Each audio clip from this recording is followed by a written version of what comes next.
insurance u-inshorile impilo yomuntu uyalokuza ufaka imali nje njalo ngenyanga ukuthi ukhavile umuntu othize.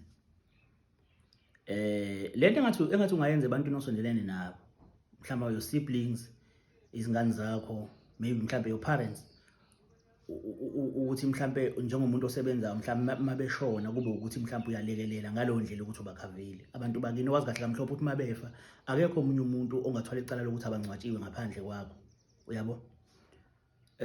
Imali inhliziyo zabantu ishintshile kakhulu, kakhulu inhliziyo zabantu banenhliziyo ezimbi, abanandaba abantu nempilo yabantu yomuntu, ikakhulukazi abangasondelene naye.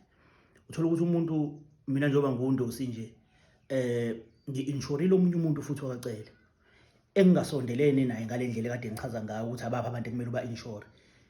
Angisondelene naye kangako just because isibongo sisicele bese ngiyamlokhuza ngimkhava. Uma ngimkhava inhloso yami kushuthi ukuthi akafe bese ngithola imali. Akukho engizosiza ngako. Mhlambe into engingasiza ngayo kuyaziwa kuba ukuthi ngimkhavile. Mhlambe into engizosiza ngayo uma ngabefa ukuthi mhlambe ngiqhamuke nalowo mbuzi 1500 ekubeni beke mkhave ngo-20,000 okusho ukuthi ngamanye amazwi 18,500 uyapi uze ephaketheni lami, yabo. Okusho ukuthi ngamanye amazwi sakha inzuzo ngokushona kwabantu abazihlobo zethu, yabo. Ngamanye amazwi mengabe gula bathi bemlapha wena uthanazela ukuthi akafe. So umkhava kanjani umuntu ongayikhathalela impilo yakhe nokuphila kwakhe, ukuthi uyadla, ukuthi kwenzakalani ngempilo yakhe, ukuthi u-right la khona awunandaba nayo yonke lonto. Into awuyifuna kena awufuni udompasi kumbe i-ID yakhe wakuthola, umkhavile uyakhokha njalo ngenyanga.